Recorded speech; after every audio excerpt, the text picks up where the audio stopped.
Bonjour, nous avons avec nous aujourd'hui Martin Gibert. Donc, notre question pour vous, Martin, c'est quel est le rôle de l'imagination dans l'éthique de la robotique? Alors, merci Camille pour cette question qui touche un sujet sensible pour moi parce que j'ai fait mon doctorat sur le rôle de l'imagination dans la perception morale, puis c'est même devenu mon premier livre. Et en fait, l'imagination est très, très importante en éthique, et donc y compris aussi quand on s'intéresse à l'éthique des robots ou l'éthique des algorithmes. Je fais une distinction dans le livre L'imagination amorale que je peux reprendre entre différentes formes d'imagination. La première, c'est le voir comme. Alors, voir comme, c'est voir, mettons, un visage dans un nuage. C'est un voir comme purement perceptuel, mais on peut aussi avoir du voir comme qui est teinté moralement. Si je dis je vois tel groupe de population comme des animaux, mettons, c'est un voir comme qui va être dévalorisant pour cette population. Et ben, on peut faire la même chose avec les robots. En tout cas, on peut se poser la question, est-ce qu'on doit voir les robots comme menaçants ou comme sympathiques, comme de simples outils ou comme des entités autonomes à qui on doit un certain respect. Donc, première utilisation de l'imagination pour un peu faire varier les prismes de voir comme pour les robots ou les IA. Deuxième chose qu'on fait avec notre imagination qui est importante en éthique, c'est la prise de perspective, se mettre à la place des autres.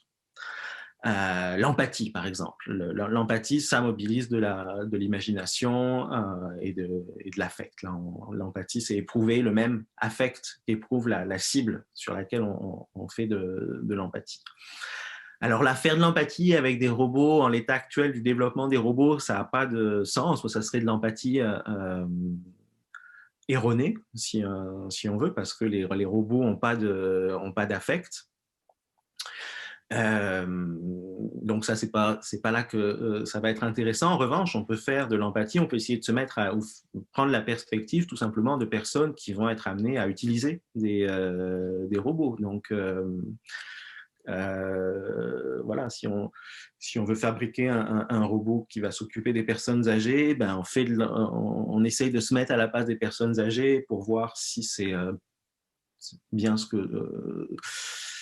comme ça que les choses doivent se passer. Puis troisième manière d'utiliser l'imagination en morale, c'est quand on fait ce qu'on appelle des comparaisons contrefactuelles. Quand on va imaginer un monde possible et qu'on va comparer ce monde possible à notre monde actuel. Alors en philo, on fait très souvent ça, les expériences de pensée.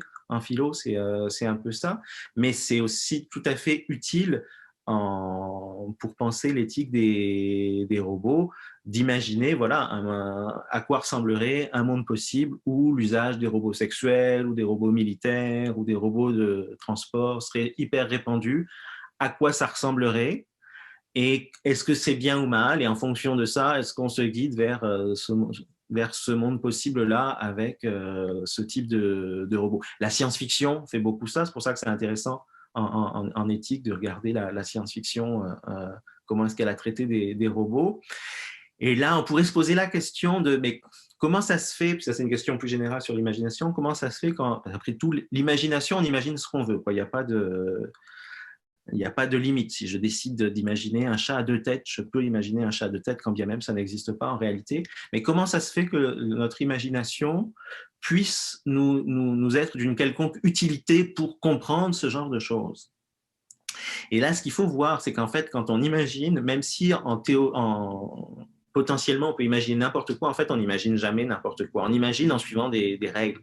Par exemple, la causalité. Donc, même les auteurs de science-fiction qui se trompent d'une certaine façon dans le futur qu'ils imaginent, parce qu'ils ont tous comme pas pensé dans les années 50, 60, là, ils n'ont pas du tout vu Internet et tout ça.